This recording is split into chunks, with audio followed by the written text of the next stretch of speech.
खबर में खुश आमदेद। मैं हूँ आपका होस्ट सईद काजी। कुछ खबरें और फिर हमारे साथ इंतहाई अहम अंदर की खबर रखने वाले हमारे दोस्त जाहिद गिशकोरी साहब हमारे साथ होंगे। मियाँ शाहिद साहब भी मेरे साथ मौजूद होंगे। पहले रन डाउन जनरल रिटायर्ड फैज़ हमीद का ओपन ट्रायल होगा ये, और फिर आज बानी PTI के हवाले से भी ये एक बड़ा सख्त स्टेटमेंट आई कि भाई आप कौन होते हैं ये बताने वाले कि ओपन ट्रायल होगा, यानी होगा और आपका ओपन ट्रायल होगा और हम दिखाएंगे कि क्या आप करते रहे। PTI का जलसे की इजाज़त फिर नहीं दी गई। ये क्या गवर्नमेंट का है, क्या जलसे इतनी खौफजदा है, इतनी टांगें क्यों काँप रही हैं इनकी, मुझे समझ नहीं आता। आए जलसा करें, जाएँ घरों में जाएँ, हाँ कानून कोई अपने हाथ में न ले। IMF बेल आउट पैकेज ताख़ीर का शिकार है। रोल ओवर मिलेगा नहीं मिलेगा, ह्यूज एक को हमाला है हमारी जो लाइबिलिटीज़ हैं। $26 बिलियन बताया जाता है। कल हमारे साथ डॉक्टर खाकान नजीब थे, तो ये क्या हो पाएगा। उधर IPPs जो हैं दे जिसे कहते हैं ना, इन्होंने एक उधम मचा रखा है कि माशी उधम मचा रखा है। उन्होंने 12 खरब रुपए की जो है वो टैक्स छूट दी गई है, और दूसरी तरफ कैपेसिटी पेमेंट में जो लीगल डकैती जिसे मैं कहता हूँ वो जारी है। मेरे साथ मौजूद हैं जाहिद गिशकोरी साहब, सीनियर सहाफ़ी, किसी तारुफ के मुताबिक अंदर की खबरें रखते हैं, कुछ अंदर की खबरें वो भी रखते हैं जो शायद हम बयान ना कर सकें। मगर गिशकोरी साहब, ये जो स्टेटमेंट आई है आज बड़ी सख्त थी, और ये भी कहा गया कि जी ओपन ट्रायल हम करेंगे। इस ट्रायल के हवाले से क्या खबरें हैं, कितनी, ये कहा जा रहा है कि इसे बड़ी जल्दी में पाए तकमील तक पहुंचाया जाएगा। तो आप समझते हैं कि कुछ अगर रॉन्ग डूइंग्स हुई हैं तो कुछ लोग, बड़े लोग जो इस तरह नेट में हैं, गिशकोरी साहब जो हैं, और इसके अलावा सोशल मीडिया पे कुछ खबरें हैं, we are not given to the social media, हम नहीं करते ज़्यादा, मगर फिर भी क्या कोई और गिरफ्तारियां हो रही हैं, हुई हैं, होंगी, क्या खबरें हैं गिशकोरी साहब इस्लामाबाद में? सईद काजी साहब, आपका शुक्रिया प्रोग्राम के लिए। लेकिन इस्लामाबाद में तो बड़ी अहम खबरें चल रही हैं एक हफ्ते से, और हर आए दिन ये खबरें ब्रेकिंग स्टोरी नहीं बल्कि बड़ी खबरों में तब्दील हो रही हैं। और हो सकता है आने वाले हफ्ते में आपको इसी नौइयत की एक ब्रेकिंग स्टोरी मिले जिस तरह से जनरल फैज़ के हवाले से आपको मिली।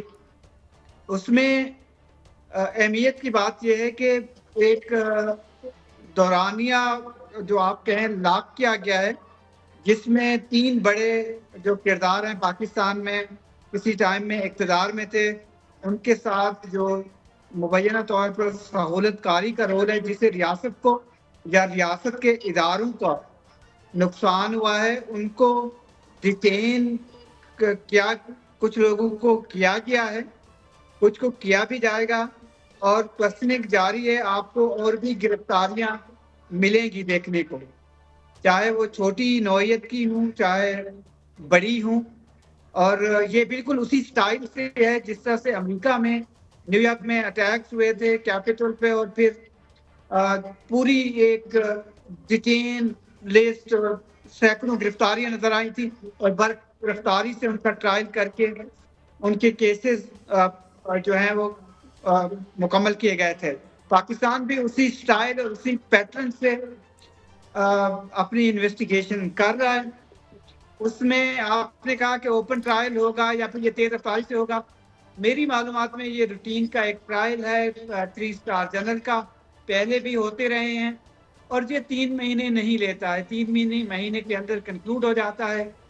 उसके बाद अपील का राइट होता है। अच्छा, मैंने कुछ खबरें देखी थी कि वकील गिशकोरी साहब, मियां शाहिद बात कर रहा हूँ, मेरी आवाज आ रही है आपको? जी प्लीज। मियां शाहिद साहब हमारे साथ। गिशकोरी साहब, मैं आप गिशकोरी साहब, आपने गिरफ्तारियों की बात की है, बड़ी गिरफ्तारियों की, कौन सी बड़ी गिरफ्तारियां हैं, उनका कोई नाम बताएंगे? कोई नाम बताइए सर, कोई खबर दीजिए। मेरी मालूमात में 1 या 2 रिटायर्ड जजेस भी हो सकते हैं जिनको डिटेन किया जा सकता है, और 2 से 3 कम से कम डिप्लोमेट्स हैं, और एक लंबी लिस्ट है। अगर आप देखें पाकिस्तान आर्मी के 70 ऑफिशियल जिनमें अफसरान भी शामिल हैं, उनको डिटेन भी किया गया है। 33 को अभी तक सजा भी हो चुकी है, और इसी तरह से और जो मुख्तलिफ इदारे हैं। साहब, ये जो आप जजेस की बात कर रहे हैं, ये सुपीरियर जुडिशरी से हैं? ये सुपीरियर जुडिशरी से वो जजेस हो सकते हैं या होंगे जिन्हें डिटेन किया जा सकता है? मेरी मालूमात में इस वक्त 3 जजेस हैं जिनकी प्रोफाइलिंग की गई है और वो रिटायर्ड हैं रिसेंटली। इनमें से एक जज ने तो पहले ही रिजाइन दे दिया था और मौजूदा जो सिटिंग, अगर आप सुपीरियर कोर्ट्स के जजेस की बात करें, हो सकता है उनकी प्रोफाइलिंग हो रही हो और कुछ ऐसे किरदार हैं, लेकिन उनको डिटेन किया जाता है या क्वेश्चन किया जाता है इस स्टेज पे, मुझे इस स्टेज पे नजर नहीं आता। लेकिन ब्यूरोक्रेट्स हैं 2 या 3, उनको क्वेश्चन किया जा सकता है सर्विंग। अच्छा, ये बताएं किशकोरी साहब कि इनका ट्रायल तो सिविलियन कोर्ट, क्योंकि हमें जो हमारे जो लॉ एक्सपर्ट्स आते हैं वो कहते हैं कि जी इनका सिविलियंस का ट्रायल जो है वो तो सिविल कोर्ट्स में होगा, या ऐसी भी कोई प्रोविजन मौजूद है या इरादा मौजूद है कि इन्हें मिलिट्री कोर्ट्स में ट्राई किया जाए? किशकोरी साहब, ये पॉसिबिलिटी हो सकती है कि जो सेंसिटिव केसेस हैं, इंक्लूडिंग इवन इमरान खान का केस है, और मेरी मालूमात में एक कंक्लूसिव ऐसा एविडेंस आया है जिसकी बुनियाद पर एक कॉन्टेक्ट जो कि साबिक आर्मी चीफ और जो इमरान खान है उनके दरमियान पोस्ट जो उनका दौर था जब वो वज़ीर आज़म नहीं रहते और वो DCIS नहीं रहते, मिलिट्री का हिस्सा नहीं थे। और एक दिलचस्प ब्रेकिंग स्टोरी मैं आपको बताऊं कि जो उन पे आर्मी एक्ट का एक दूसरा पार्ट है जनरल फैज पे, वो रिटायरमेंट के बाद लेने के बाद का है, क्योंकि 2024 में मुबैना तौर पर उनकी तरफ से इलेक्शन कमीशन की आला कमांड को अप्रोच किया गया था। 2024 की इलेक्शन 17 जनवरी से लेकर 17 मार्च के दौरानिए में, जिससे पाकिस्तान की सुप्रीम पोल बॉडी ने मुतल्लिका इदारे को बताया भी था कि एक रिटायर्ड 3 स्टार जनरल हैं और वो मदाखलत कर रहे हैं इंतखाबी अमल में। तो ये एक बहुत बड़ी बात है जिसकी बुनियाद पर उनके खिलाफ जो पोस्ट रिटायरमेंट आर्मी एक्ट है, अगर आप गिशकोरी साहब जी मियां साहब, गिशकोरी साहब, आपने जजेस की बात की है, क्या वो जज साहब जो हैं वो सुप्रीम कोर्ट से उनका ताल्लुक है, हाई कोर्ट से उनका ताल्लुक है? जो डिप्लोमेट्स की आपने बात की है वो रिसेंटली ही रिटायर हुए हैं या उससे पहले कुछ अरसा पहले रिटायर हुए हैं? कौन ये दोनों हजरात कौन है? देखिए, ये आप बिल्कुल बड़ी खबर लेना चाह रहे हैं। एक तो सुप्रीम कोर्ट से हैं, मेरी उनसे बात भी हुई है। वो मैं ये नहीं बताना चाहूँगा कि वो मुल्क से बाहर हैं या इधर हैं। और बाकी जो लोग हैं, अभी थोड़े से नाम रहने थे क्योंकि पब्लिक डोमेन में देना इस स्टेज पे शायद एक ओवर स्टेपिंग हो एज ए जर्नलिस्ट, बिकॉज मैं समझता हूँ कि इस स्टोरी को डेवलप होने दें अभी। अच्छा जी, कुछ और बात करना चाहते हैं मियां साहब? आप ये बात को आगे बढ़ाएं मियां साहब। किशकोरी साहब, कोई जनरल साहब भी हैं जिनको जो है वो गिरफ्तार किया गया है या उनको डिटेन किया गया है? मेरी मालूमात में दो ऐसे रिटायर्ड हाई कमांड के ऑफिसर्स हैं पाकिस्तान मिलिट्री के, जिनसे असिस्टेंस सीख की गई है इस स्टेज पर। उनका शायद रोल ये था। किस रैंक के लोग हैं सर? किस रैंक के लोग हैं सर? किस रैंक के लोग हैं? क्या वो 3 स्टार जनरल हैं, 2 स्टार जनरल हैं? जो कि एक रोल प्ले कर सकते हैं या करते रहने की उनसे बातें जुड़ी रही हैं कि वो एस्टैब्लिशमेंट और PTI के दरमियान एक ब्रिज का रोल प्ले कर सकते हैं और सॉफ्ट कॉर्नर है उनका दोनों पार्टीज के लिए और दोनों के लिए ये एक्सेप्टेबल हो सकते हैं। लेकिन उनको ये कहना कि डिटेन क्या क्या है, उनमें से एक 3 स्टार जनरल से मेरी बात हुई है जो रिटायर्ड हैं। मेरे ख्याल में ये स्टोरी भी अभी थोड़ी देर तक, आज या फिर कल तक क्लियर हो जाएगी कि क्या उसको पाकिस्तान बुलाया गया है वापस या फिर उनसे क्या वो चाहते हैं। इससे अभी थोड़ी सी। तो किशकोरी साहब, 4 स्टार जनरल के बारे में आपकी क्या खबर है? क्या उस वक्त के आर्मी चीफ से भी पूछगिछ की जा रही है या की जाएगी, या उस तरफ कोई पेशरफ्त है? देखिए, इस पे बहुत सारी स्पेकुलेशन लोग करते रहे। हमारे सीनियर जर्नलिस्ट और कोलीग्स, मैं उनके सारे खबरें पढ़ता रहा टीवी चैनल पे भी वो बातें करते रहे कि जनरल बाजवा जो है वो यहाँ मौजूद हैं, आए नहीं हैं। वेटरन के जो एक डिनर दिया था चीफ ऑफ आर्मी स्टाफ ने, मेरी मालूमात में तो जनरल बाजवा मुल्क से बाहर से 3 हफ्ते वो यूरोप में रहे हैं, जेनेवा, स्विट्जरलैंड, और फिर कुछ दिन उन्होंने दुबई में गुजारे हैं अपने सरदारों के साथ। और वो इतवार की रात को, सैटरडे की रात को वापस पाकिस्तान आए हैं।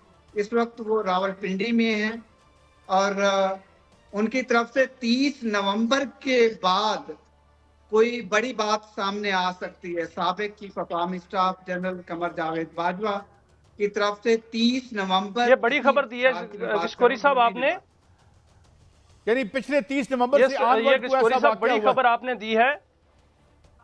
जी जी जी जी गिशकोरी साहब, उनकी तरफ से जी प्लीज कंटिन्यू गिशकोरी साहब। जी जी गिशकोरी साहब, जी मैं ये कह रहा हूँ उनकी जानिब से 30 नवंबर 2024 के बाद कोई बड़ा इंटरव्यू आ सकता है, कोई उनकी तरफ से बड़ी वजाहत आ सकती है। अच्छा, आप फ्यूचर की बात कर रहे हैं, यानी जो नवंबर आना है आप उसकी बात कर रहे हैं? जी मैं इसी की बात कर रहा हूँ, जिनके आप कहिए कि 2 महीने बाद, एग्जैक्टली 2 महीने 10 दिन बाद। तो ये इंटरव्यू में भी 3 लगता है बड़ा एक्सप्लोसिव बाद उनकी तरफ से बहुत सारी चीजें आ सकती हैं। तो गिशकोरी साहब क्या कोई इंटरव्यू देंगे, पब्लिक में आके प्रेस कॉन्फ्रेंस करेंगे, क्या करेंगे? क्या उनसे जो है वो पूछगिछ की जा रही है, या वो खुद कोई इंटरव्यू देंगे, या पब्लिक में आएंगे प्रेस कॉन्फ्रेंस करेंगे, क्या होगा? मेरी मालूमात में उनसे कोई पूछगिछ नहीं की गई है। बहुत सारे वेटरन को इनवाइट किया गया था पाकिस्तान आर्मी की जानिब से कि वो इस डिनर में शिरकत करें। वो मुल्क से बाहर से, इंक्लूडिंग जनरल बाजवा, जिसकी वजह से वो नहीं अटेंड कर सके। उनसे गिशकोरी साहब एक खबर यह भी है कि वजीर आजम को कुछ, गिशकोरी साहब एक खबर यह भी है कि वजीर आजम को कुछ देर पहले एक मालूमात फराहम की गई हैं कि जनरल फैज और बानी पीटीआई आपस में राब्ते में थे, और वो राब्ता जो है वो डिप्टी सुपरिटेंडेंट कराते थे। एक छोटा फोन जो कीपैड वाला होता है वो फोन इस्तेमाल करते थे, उनसे जो है वो हदायत भी लेते थे और उनको मालूमात भी देते थे। इससे और क्या मालूमात है आपके पास? कोई और डेवलपमेंट हुई है इस हवाले से? देखिए मैंने तो आपको पहले बता दिया कि ये कंक्लूसिव एविडेंस मौजूद है जो कि कॉन्टेक्ट एस्टेब्लिश करने का। रियासत को ये लगता है कि 2024 का जो इलेक्शन था, या ऐसे 2 लोग वो ऐसे इकदामात कर रहे थे आपस में कॉन्टेक्ट, इसमें आप 2-3 और बड़े लोगों को भी शामिल कर लें। ये 2 सिर्फ नहीं है, जो कि 9 मई के वाकयात से जुड़े जो डॉट्स हैं, और उन पर इल्जाम है सहूलतकारी का और इदारों के साथ टक्कर लेने का। कौन लोग हैं, उनके नाम ले दें। नहीं, वो शायद वो कह रहे हैं कि अभी नाम सामने आ जाएंगे, इससे ज्यादा। अच्छा, आपने एक और बात की गिशकोरी साहब, एक और अंडर इन्वेस्टिगेशन है और अंडर माइनर इन्वेस्टिगेशन। एक और आपने बात की कि कुछ ऐसे कैरेक्टर हैं जो पीटीआई को और जो रियासत है उसको करीब लाने की कोशिश कर रहे थे, तो क्या उनका रोल क्या होगा? ये उन पर एक इल्जाम की सूरत है या उनसे भी दोबारा भी हेल्प सीख करने की बात हो रही है? देखिए मेरी नजर में उन पे इल्जाम तो शायद ना हो इस स्टेज पर।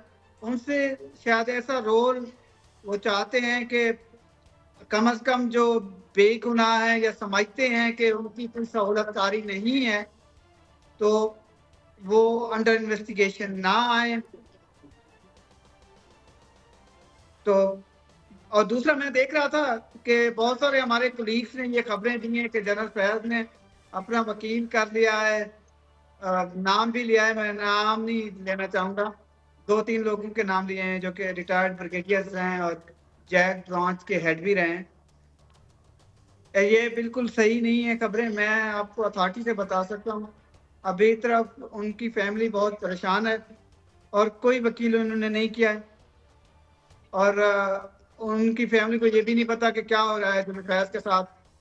और लेकिन कानून की रोशनी में वो वकील कर सकते हैं और आने वाले दिनों में हो सकता है कि उनका वकील सामने आ जाए। ज़ियाद गिशकोरी साहब, it is always a Kishkori great साहब, प्लेजर सुना टू है कि वो जी तामन भी कर, जी क्विकली पूछिएगा मियां मैं साहब। सवाल ये किशकोरी साहब मैं पूछना चाह रहा हूं कि ये भी सुना है कि जनरल फैज बड़ा ताउन कर रहे हैं इंक्वायरी में, जो कि कोर्ट मार्शल की इंक्वायरी हो रही है, और इस हवाले से कोई वादा माफ गवाह बनने की भी शुनीद जो है वो बाज़गश्त सामने आ रही है। आपकी क्या मालूमात है सर? देखिए, मेरी मालूमात में जनरल फैज का एक स्टेटमेंट पहले भी सामने आया था और अभी भी एक बहुत इम्पोर्टेंट है कि मैं जब चीफ ऑफ स्पाई एजेंसी था, आईएसआई के हेड थे, या इससे पहले या उसके बाद कोर कमांडर थे, तो जो दौरान सर्विस काम करते रहे हैं वो दो इम्पोर्टेंट लोग हैं। एक तो वजीर आजम, जब वो DGISI थे, उनको डायरेक्टली रिपोर्ट करते थे, और उनके जो डायरेक्ट बॉस थे, ज़ाहिर है वो जनरल कमर जावेद बाजवा थे। उन्हीं की ईमा पर मैं कानून की रोशनी में अमल करता रहा हूँ, ये उनकी तरफ से आया। तो ये स्ट्राइकिंग एक बात लगती है कि इसकी बुनियाद पर शायद जो बड़े थे उनसे कोई असिस्टेंस की जाए या उनसे पूछकर कहना इस स्टेज पे तो मुनासिब नहीं होगा, लेकिन उनसे एक मदद बड़ी ली जा सकती है कि ख्याल आप और अपनी लिक्विड सिचुएशन पोजीशन है। अगर वाज़ेह करना चाहते हैं तो आप हमें बता दीजिए। जाहिद किशकोरी साहब, बहुत ही शुक्रिया, आप अंदर की खबर भी रखते हैं और बड़ी ऑनेस्ट रिपोर्टिंग करते हैं और बड़ी जिम्मेदारी से बात भी करते हैं। जो हो इस मुल्क के मफाद में हो, और जो रॉन्ग डूइंग है जहाँ भी हैं, जितनी भी हैं, बाकी भी अगर किसी ने गलत किया है तो वो भी नेट होना चाहिए। जो अब कर रहे हैं उन पर भी निगाह रखें, यही हमारे बचाव की सूरत होगी। एक ब्रेक की तरफ बढ़ते हैं, वापस दोबारा हाजिर होंगे, हमारे साथ कुछ मुख्तलिफ मेहमान होंगे, उनसे हम जरा सियासी सूरत हाल के बारे में पूछेंगे। हमारे साथ रहिए।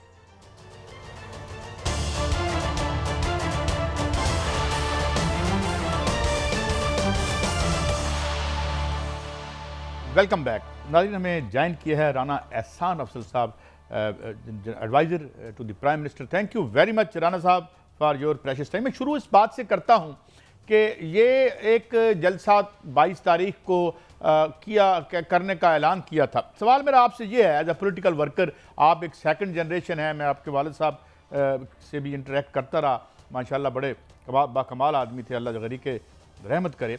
तो ये जो जलसे जुलूस ही तो रौनक होती है जमहूरियत की, और अगर वो हो भी जाए तो इसमें क्या फ़र्क है, और इस तरह से रोकना क्या समझते हैं कि जमहूरियत के मुस्तकबिल के लिए ये कैसा होगा? राना एहसान अफजल साहब। बिस्मिल्लाहिर्रहमानिर्रहीम। देखिए, ये तो लोकल इंतज़ामिया ने सिक्योरिटी की सिचुएशन या जो भी उन्होंने फैसला किया होगा, अपना मेरिट पे किया होगा, सिक्योरिटी की सिचुएशन देखते हुए किया होगा। लेकिन मेरा पर्सनल ये राय है कि पीटीआई जो है उसकी एक तारीख है वायलेंस की, और अगर उस तारीख को देखा जाए तो वो शुरू होती है जो 126 दिन का धरना जो रेडियो पाकिस्तान और असेंबली पे इन्होंने धावा बोला, फिर डी चौक पे आके जो जलाओ घेराव इन्होंने किया, फिर जमान पार्क में जो पेट्रोल बम मारे, और फिर उसके बाद आपने 9 मई के जो वाकयात देखे, तो ये जमात जो है इसके फिर उसके अलावा जो इसके अमाल हैं, चाहे IMF को ख़त लिखना हो, GSP प्लस को सैबोटाज करने की कोशिश हो सोशल मीडिया के इनके जो करंदे हैं उनके ज़रिए, या फिर आप लॉबियस्ट हायर करके मुल्क की साख को ख़राब करना हो, तो ये सारे जो मामलात हैं इसमें मैं अपनी राय अगर आपको दूं तो मैं तो समझता हूं कि बिल्कुल इनको और मज़ीद सियासी अदम इस्तेहकाम फैलाने के लिए इनको इजाज़त नहीं देनी चाहिए। और लेकिन जो लोकल इंतज़ामिया है उसने बहरहाल जो भी मेरिट के ऊपर मामलात होंगे, सिक्योरिटी डिवीज़न की जो एडवाइस होती होगी उसके मुताबिक ये फैसला किया होगा। राना साहब, एक सवाल और, देखिए मान लीजिए आपकी बात। राना साहब, मियां शाहिद बात कर रहा हूँ। जी राना साहब, मियां शाहिद बात कर रहा हूँ। हुकूमत ने अदालत के अंदर तो ये यकीन दानी कराई कि जलसे की इजाज़त दी जाती है और जलसा वहाँ पुरअमन कर लिया जाए, कोई मसला नहीं है, लेकिन आज जो है वो उसको मनसूख कर दिया गया है। तो इस तरह अदालत के अंदर यकीन दहानी से और आप जलसा मनसूख करने से हुकूमत का मुकदमा कमज़ोर नहीं होता, हुकूमत का मौक़िफ़ कमज़ोर नहीं होता। अगर PTI आपके मुताबिक एक वायलेंट जमात है और वो वायलेशन भी करेगी, तो फिर तो उनका मुकदमा कमज़ोर होगा ना, तो उनको जलसा करने दिया जाता। देखिए, मुल्क के बहुत संगीन मसाइल हैं जिनको हुकूमत देख रही है, चाहे IMF से रिलेटेड मामलात हों, आपकी सिक्योरिटी सिचुएशन हो, आपके महंगाई को नीचे लाना हो और दीगर मामलात हैं। इस मुल्क के अंदर हर थोड़ी देर बाद जो है वो हर एक का दिल करता है कि मैं सड़कें जाम करके मैं कोई तमाशा लगाऊं और मुल्क के अंदर जो है कभी कोई उठ के आ जाता है, कभी कोई उठ के आ जाता है। तो इस मुल्क ने आगे बढ़ना है और अगर हमें यही अगर हम खेल खेलते रहे कि कोई पहले जलसा करे, उसके बाद वो कहे मैं लॉन्ग मार्च करूंगा, फिर वो धरने दे, तो ये मुल्क आगे नहीं बढ़ सकेगा। हमने सीपेक जैसे प्रोजेक्ट को पीटीआई ने जो है डीरेल किया, इंडस्ट्रियलाइजेशन नहीं हुई, आज हमें कैपेसिटी पेमेंट्स का राणा साहब, सामना आपने करना पड़ रहा आईएमएफ है। की बात की है। अच्छा सर, आपने आईएमएफ की बात की है और आईएमएफ ने कहीं नहीं रोका कि जलसे ना करें, लेकिन आईएमएफ ने अब 28 अगस्त का जो एजेंडा है उसमें पाकिस्तान को नहीं रखा। क्या वजह है? क्योंकि जो चाइना है रोल ओवर नहीं कर रहा कर्जे। क्या आपको नजर आ रहा है कि सितंबर में भी ये मुआहदा हो जाएगा? नहीं, आईएमएफ से बहुत मुस्बत मामला चल रहे हैं और अल्हम्दुलिल्लाह इस वक्त अच्छा राना साहब, मैं माफी चाहता हूं, मैं 1 मिनट आपकी पूरी बात लूंगा क्योंकि हमें बड़ी देर से ज्वाइन कर रखा है शौकत बसरा साहब ने। शौकत बसरा साहब, thank you very much for your time. कहा यह जा रहा है कि भाई आप तो एक सिक्योरिटी प्रॉब्लम क्रिएट करेंगे जलसा, और आपकी एक तारीख भी बयान की जो आपने काफ़ी सुनी भी राना एहसान अफजल साहब ने।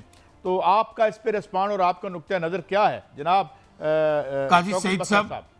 काजी सईद साहब, इस वक्त मैं GNN टेलीविजन पर बैठा हूं और टाइम हुए हैं 7:28। अभी मैं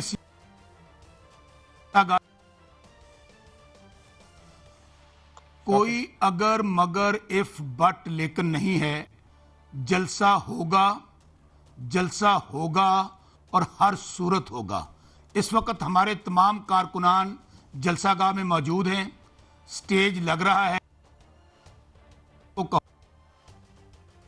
रही हैं कि राना साहब रोक सकते हो तो रोक लो, रोक सको तो रोक लो। उसकी वजह साहब, सूरत हाल सर ये है कि वहां पर जो ग्राउंड है वहां पर इस वक्त पुलिस ने कारकुनों को गिरफ्तार कर लिया है। स्टेज नाम की कोई चीज नहीं है, क़यादत नजर नहीं आ रही। आप तो कहते हैं जलसा होगा, क़यादत किधर है सर?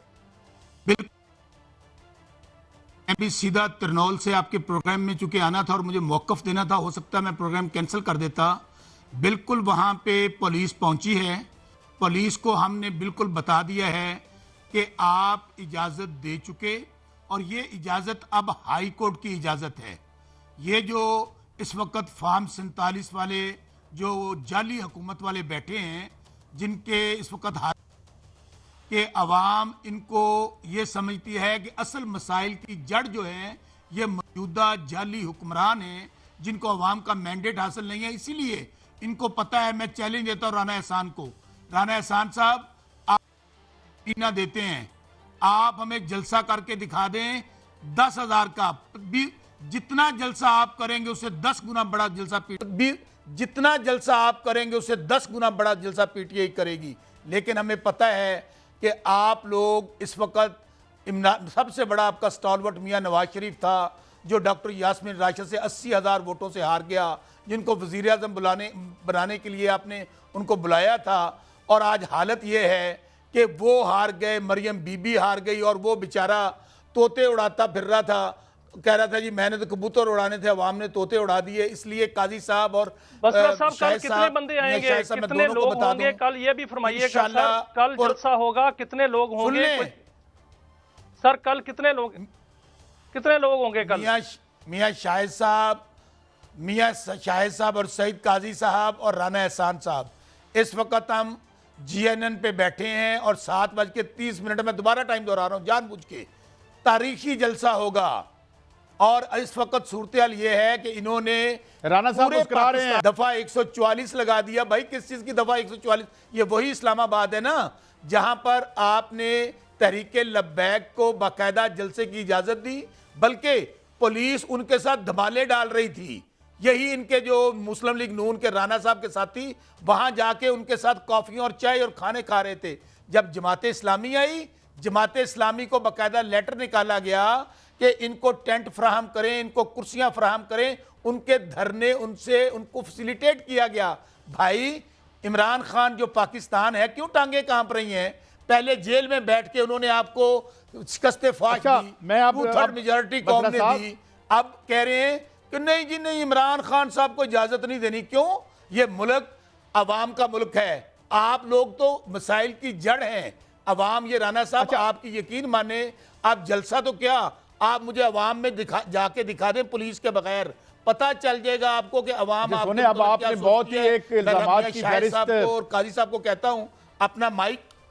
राना साहब, बसरा साहब, मैं चाहता हूँ जरा राना साहब की भी। काजी साहब आप एक काम करें, जी, काजी जी। साहब आप एक काम करें, जी। काजी साहब आप एक काम करें, आप और मियां शाहिद साहब, फैसलाबाद शहद है राना एहसान साहब का, मुझे और राना साहब को साथ लें, आपको लग पता जाएगा कि इनकी हैसियत क्या है अवाम के अंदर। अंदाजा करें, लोगों के कारोबार बंद हो रहे हैं, लोग अपनी इंडस्ट्री शिफ्ट कर रहे हैं, और इनको अच्छा, क्या अच्छा, पड़ी आपकी है? बात आ इसकी गई, वजह, ठीक है। जिन्होंने राना साहब, दाने उन्होंने कमले भी सियाने।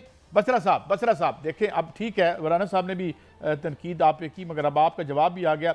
काजी साहब इनको कहें मेरा चैलेंज कबूल करें, मेरा भाई है राना एहसान, मैं अर्ज करता मेरा हूं, छोटा भाई है, कहे मेरा चैलेंज कबूल करें, मैं इनके शहर में जाने को तैयार हूं। मैं अर्ज करता हूं।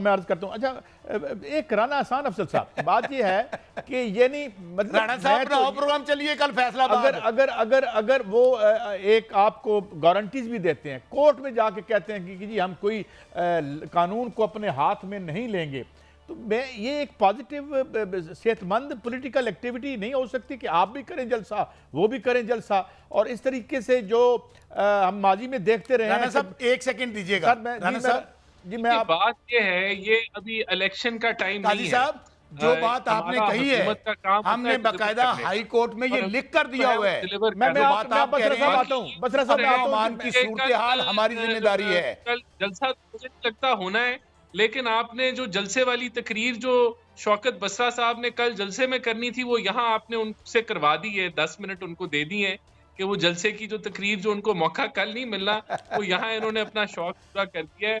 बात ये है फैसलाबाद कि चलिए ये जो एक मिनट, राना साहब मुकम्मल कर लें, फिर मैं आपको टाइम पूरा दूंगा। मफादात के खिलाफ भरपूर तरीके से मुनज़्ज़म है। इनके जो विंग हैं, जो यूके में या यूएस में हैं, वो बैठे वहां लॉबियस्ट हायर करके मुल्क की साख खराब कर रहे हैं, और ये यहाँ बैठे, इनकी एक ही ख्वाहिश है कि मुल्क के अंदर सियासी इस्तेकाम हमने नहीं आने देना, इस मुल्क के अंदर हमने माशी इस्तेकाम नहीं आने देना।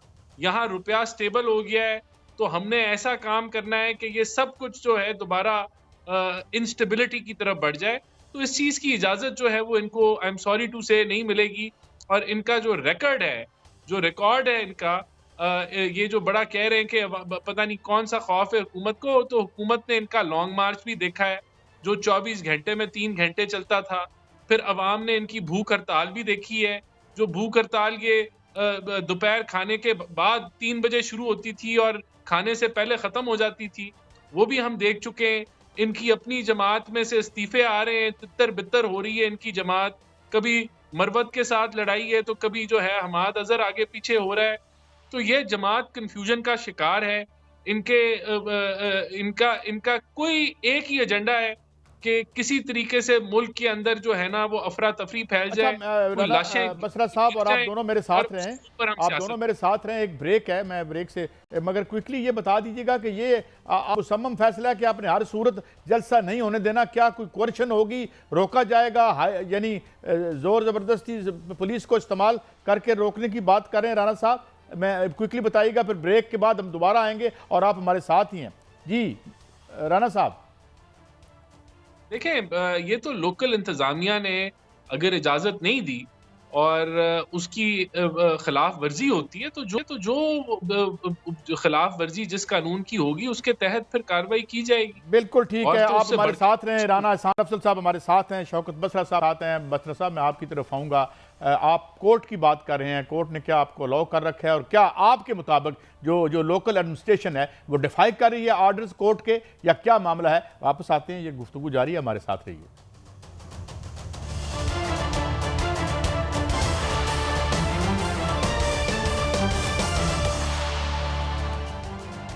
Welcome back. शौकत बसरा साहब, आपने बात राना एहसान अफजल साहब की भी सुनी, लेकिन बात यह है कि कोई जलसा आप KPK के बाहर आज तक अभी तक हम नहीं समझते कि, या हमने देखा हो, अगर हुआ तो हमें बताएं। तो how come you are so confident कि इस तमाम हालात में जबकि लोकल एडमिनिस्ट्रेशन जो है और जो हुकूमत के नुमाइंदे हमारे साथ बैठे हुए हैं वो तो कैटेगोरिकली कह रहे हैं कि भाई नहीं ये आपका, और फिर ये बयानियाँ जो है इतना बड़ा आपका मीडिया का नाम है, आप मीडिया में तो आपने नई तारीख रकम की, मगर ये बयानियाँ इसको आप कभी ज़ायल नहीं कर सके जो राना साहब अभी फरमा रहे थे आपकी पार्टी के हवाले से, गलत या सही जो भी। जी शौकत बसरा साहब। देखें, पहली बात तो ये है, जिस हुकूमत की ना कोई सियासी हैसियत है ना अखलाकी हैसियत है और वो पुलिस को सिर्फ सियासी तौर पे इस्तेमाल कर रहे हैं अपनी जाली हुकूमत चलाने के लिए, ज़ाहिर है उनको इस बात का पता है कि जब आवाम सड़कों पर आएगी तो इनको तो जाना है। और मैं आपको कायद साहब कह दूं कि ये इन्होंने आज 2 साल हो गए हैं पाकिस्तान में, मैं भी एक सियासी कारकुन हूँ, ज़िया का मार्शला भी देखा है, इससे बदतरीन हालात मैंने कभी नहीं देखे। आपने घर तोड़ दिए, पार्टी तोड़ दी, प्रेस कॉन्फ्रेंस करवा दी, आपने माओ बहनों बेटियों को जेलों में रखा, आपने यहाँ पर इमरान खान हिस्ट्री 200 मुकदमा दर्ज कर लिया, निकाह में जैसे घटिया मुकदमे दर्ज कर लिए। जब आपसे पार्टी ख़त्म नहीं हो रही, ये इनकी फ्रस्ट्रेशन है, घबराहट है।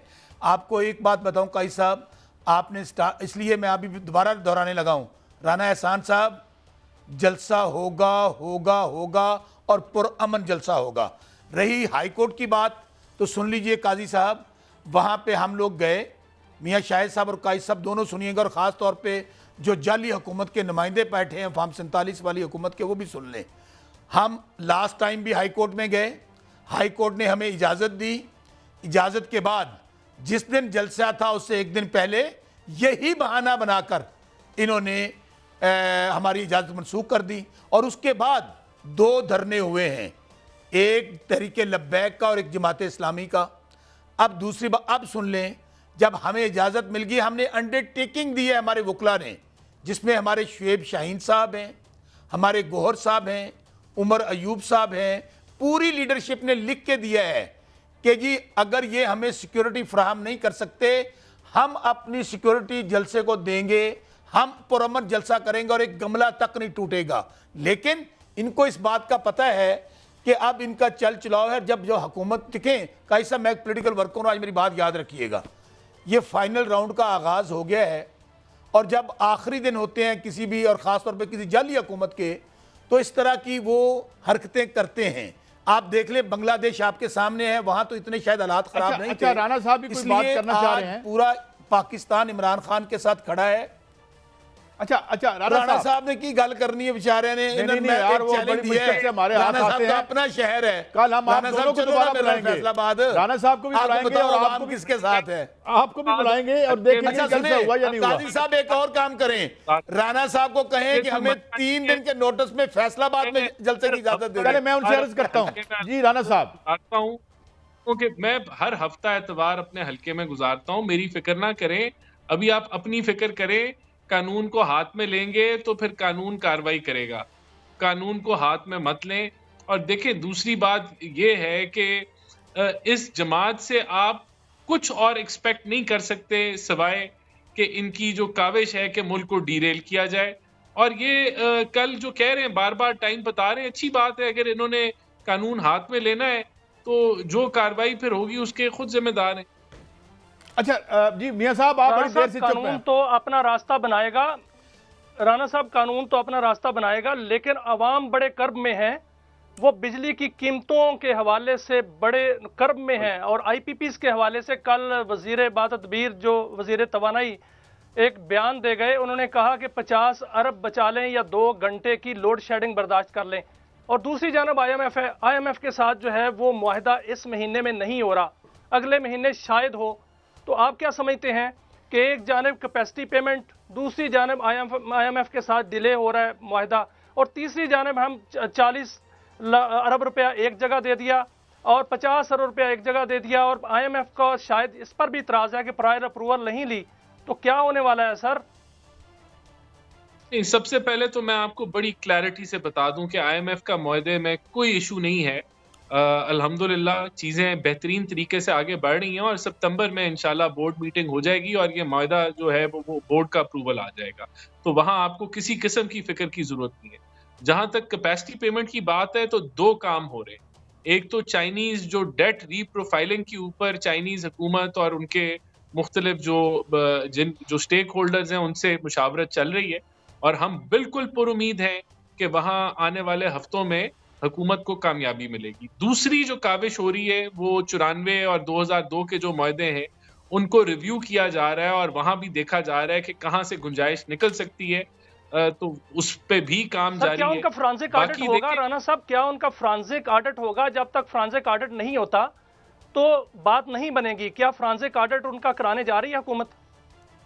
उनका ऑडिट हो रहा है, इस वक्त ऑडिट ही हो रहा है, उनका कमेटी ऑडिट ही कर रही है, मुआहदों को दोबारा से देख रही है। लेकिन बात यह है कि असल जो इशू है वो ये है कि अगर सीपैक फेज 2 हो जाता, अगर इंडस्ट्रियलाइजेशन पीटीआई के जो 2019 में होना था, फेज 1 तो हमने मुकम्मल कर दिया था, फेज 2 में जो सनतें लगनी थी 2019 में लगनी थी नहीं लगी, 2020 में लगनी थी नहीं लगी, 21 में लगनी थी नहीं लगी, वो जो फेज 2 डीरेल हुआ, अगर लग जाती सनतें तो ये बिजली इस्तेमाल में हो जाती और ये कैपेसिटी अच्छा, पेमेंट इस मैं दोबारा तरीके से ना पड़े। राना साहब मैं एक सवाल आपसे पूछना चाहता हूं और मैं बसरा साहब आपको भी पूरा टाइम दूंगा। अगर राना साहब, क्योंकि आप हुकूमत की नुमाइंदगी कर रहे हैं, यहाँ पे एप्टमा के चेयरमैन आए और लोग आए, चेंबर के प्रेसिडेंट आए, सब आए, उनका एक मौकफ था कि अगर ये मुआहदे खुल गए तो करने वाले भी अंदर होंगे, क्योंकि इन मुआहदों में जो टेक्नोलॉजी जो है वो एग्रीड अपॉन थी उसकी बजाय सब स्टैंडर्ड टेक्नोलॉजी इस्तेमाल की। 2015 के जो कोल के मुआहदे थे, आपने ये पूछना था ना भाई, आपने ये पूछना था कि भाई आप जब वजीरे दाखिला थे, आप वजीरे कॉमर्स थे, तो तब आपने नींद की गोलियां खाई हुई थी। जब आप जो है हुकूमत के आप नहीं, मैं उनकी बात नहीं कर रहा राना साहब, मैं गौर इजाज की गौर इजाज की बात नहीं कर रहा।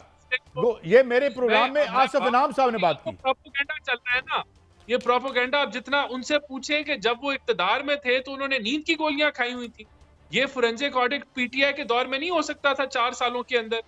तो बात उनकी गलती है कि ये बिल्कुल, मैं आपसे एग्री करता हूं और बसरा साहब से हम गिला करते हैं, क्यों नहीं किया ऑडिट उन्होंने? नहीं, अभी हम ऑडिट कर रहे हैं ना जी, हम इसका ऑडिट भी कर रहे हैं और किसी चीज को मैं तो आपको बता रहा हूं, मैंने आपको दोनों अमल का बता दिया कि कमेटी भी काम कर रही है जो ऑडिट कर रही है, और उसके अलावा जो चाइनीज की डेट रीप्रोफाइलिंग है उस पर भी काम जारी है। राना साहब, हम कहते हैं इनको पब्लिक करें, देखें ये मेरे और आपके राना साहब देखें, काजी साहब मैं राना साहब से सवाल करना चाह रहा हूं कि गौहर एजाज साहब जो हैं, जी बात करें मियां राना साहब, गौहर एजाज साहब जो हैं वो सुप्रीम कोर्ट भी, राना साहब सुप्रीम कोर्ट भी जा चुके हैं गौहर एजाज साहब, और गौहर एजाज साहब कहते हैं कि हुकूमत ने जो मुआहदे किए थे वो गैर कानूनी थे, उसमें कैपेसिटी पेमेंट जो दी गई वो इसकी जिम्मेदार हुकूमत है। तो क्या आप समझते हैं कि वाकईतन गौहर एजाज साहब जो हैं वो हकायक बयान कर रहे हैं? एजाज साहब जो हैं झूठ का पलंदा बोल रहे हैं, उनसे सिर्फ ये सवाल कर लें कि उन्होंने नींद की गोलियां खाई हुई थी जब वो इक्तदार के अंदर थे, या वो सिर्फ प्रोटोकॉल एंजॉय कर रहे थे। ये इसका जवाब दे दें। मैं आगे बढ़ता हूं। बसरा साहब, thank you very much for your patience. अगर सीपैक की इंडस्ट्रियलाइजेशन हो जाती, अगर इकोनॉमी ठीक मैनेज होती तो ये मसला ही नहीं था। जी बसरा साहब, आपका पॉइंट ऑफ व्यू क्या, और आप पर मैं बात जरूर करूंगा। गौहर एजाज साहब कह रहे हैं राना साहब के 9 रुपए का यूनिट जो है वो बनता और कैपेसिटी पेमेंट 18 रुपए फी यूनिट है। ये ज्यादती, वो कह रहे हैं कि ये ज्यादती है और ये हुकूमत करवा रही है। राना साहब सुन पा रहे हैं हमें? मेरे ख्याल है उनका राब्ता मुनक़ता हुआ है। बसरा साहब, मैं आपकी तरफ आता हूं, मौका दे दें काजी साहब। जी मैं आपकी तरफ आ रहा हूं।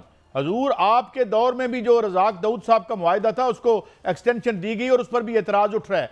आपने भी वो कुछ ना किया जो रिक्वायर्ड था, जो बात राना साहब कर रहे थे। बसरा साहब।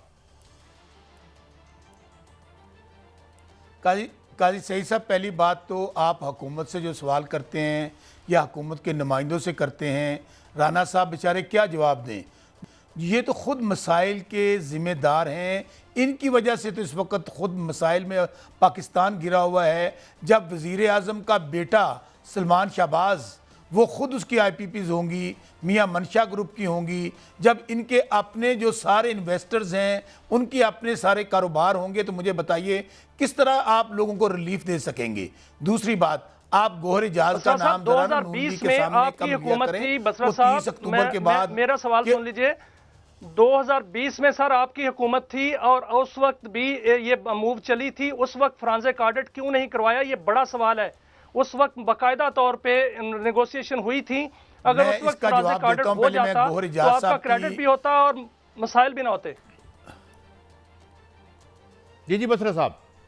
मियाँ शाहिद साहब, आप बार बार गोहर इजाज साहब का नाम ले रहे थे। मैं आपको बताऊं, नून लीग के सामने नाम ना लिया करें, ये इनकी चिड़ है, क्योंकि गोहर इजाज 30 अक्टूबर के बाद अबूरी वज़ीर आज़म आने वाले हैं और मोहसिन नकवी जो इनके बड़े चहेते हैं, जो इनसे वज़ीर दाखिला नहीं क्या लगाना बात कर रहे हैं? चाहते, ये तो क्या वो आपने रिपोर्टिंग का काम शुरू कर दिया बसरा साहब? ये दोबारा बताइए, आ रहे हैं। ये दोबारा बताइए। सुन तो ले, मेरी गुजारिश तो सुन ले मेरी। देखिए, गुजारिश ये है काजी सईद साहब, मैं आपको दोबारा कह रहा हूं कि गोहर इजाज 30 मेरे पास ना कोई चिड़िया है ना कबूतर है। मैं भी इस्लामाबाद में आप तरह की दोस्त हैं या खुद बेचारे मुस्लिम लीग वाले जो जाली हुकूमत वाले हैं। गोहर इजाज इस्लामाबाद में जो खबरें हैं, गोहर इजाज अबूरी वज़ीर आज़म 30 अक्टूबर के बाद और साबिक़ मोहसिन नकवी जो बड़े चहेते हैं वो दोबारा वज़ीर आला पंजाब आ रहे हैं। देखिए, मुल्क नहीं चल रहा, वो लोग मर रहे हैं महंगाई से, बेरोजगारी से। हालत ये है कि ये होगा कैसे? ये तो दोनों इलेक्टेड नहीं है। दौर में लगी थी बसरा साहब, ये कैसे आ रहे हैं? ये कैसे वजीर आजम बनेंगे? वो तो एमएनए भी नहीं है, वो तो एमएनए भी नहीं है और मोहसिन नकवी साहब सेनेटर हैं। देखें, मैं जी बसरा साहब, गो अहेड। मियां शाहिद साहब और सईद काजी साहब, इसलिए मैं कह रहा हूं कि अगर दोनों इलेक्टेड, एक इलेक्टेड है सेनेटर, दूसरा तो नहीं है, तो सारा अबूरी का मतलब क्या होता है? जब अबूरी वजीर आज़म और अबूरी वजीर आला आएगा तो ये फार्म 47 के नमूने घर जाएंगे तो वो आएंगे ना।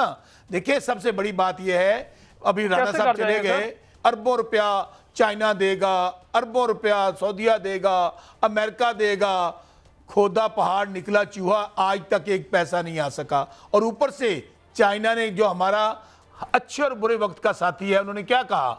जाएं जाके पाकिस्तान में हालात ठीक करें। आपके हालात जब तक सियासी हालात बेहतर नहीं होंगे, बसरा साहब, हुकूमत को घर भेजने का तरीका होता है, ये बताइएगा क्या तरीका होगा, कैसे वो आएंगे? ये बड़ी खबर दी आपने सर। क्या आपका क्या ख्याल है कि पाकिस्तान में नहीं, मैं फिर कह रहा हूं, तो सारा कोई दुआ नहीं पता, तो मेरे को पूछी जाओ, क्या पाकिस्तान में इस वक्त कोई आइन मौजूद है, कोई कानून मौजूद है, कोई आज यहां पर रूल ऑफ लॉ है? आप मुझे बताएं कि जब केयर टेकर सेटअप आया था पंजाब में और मरकज में, भाई 1 साल के अंदर इलेक्शन, 3 महीने में इलेक्शन होने थे, क्या उस वक्त आइन नहीं टूटा? क्या उस वक्त गैर आइनी काम नहीं हुआ? तो इसलिए जो बात मैं कह रहा हूं, अगर पाकिस्तान को बचाना है, पाकिस्तान को इकट्ठे रखना है, पाकिस्तान में जो लोग धड़ाधड़, आज 18 लाख लोग इस हुकूमत जो आई है, बसरा साहब बाकी छोड़ें, बसरा साहब बाकी छोड़ें, तहरीक इंसाफ की बात कर लेते हैं। क़यादत किधर है सर? क़यादत किधर है? बसरा साहब, क़यादत किधर है? शेर अफजल मरवत जो हैं वो अपनी क़यादत लेके चले हुए हैं, मेरे भाई गौहर अली खान अपनी क़यादत चला रहे हैं। अब क़यादत किधर है? ये अपनी लड़ाई कहां से कैसे खत्म होगी? शेर अफजल साहब हों, उमर अयूब साहब हों, गौहर साहब हों, अली अमीन गंडापुर साहब हों, हमाद अजहर साहब हों, मियाँ असलम साहब हों, शौकत बसरा हो, इनका रास्ता एक ही तरफ है, उनका लीडर है इमरान खान। तहरीक इंसाफ नाम है इमरान खान का। इसलिए मेरे भाई, आपने देख लिया, यही कहा जाता था कि पार्टी टूट गई, पार्टी की 15 सीटें होंगी, कोई टिकट नहीं लेगा, निशान छीन लिया गया। तो भाई क्या हुआ? 9 मई वो कहने वालों को जवाब मिल गया ना। 8 फरवरी को 2/3 मेजॉरिटी आई। आपके सामने मैं के मुकाम पे कोई लीडरशिप नहीं है, ना शेर अफजल मरवत साहब हैं, ना गौहर साहब हैं, ना वहाँ शोएब शाहीन साहब हैं, और ना वहाँ पर जो है वो उमर अयूब साहब हैं। वहाँ कारकुन गिरफ्तारियां दे रहे हैं, कोई क़यादत वहाँ नहीं है।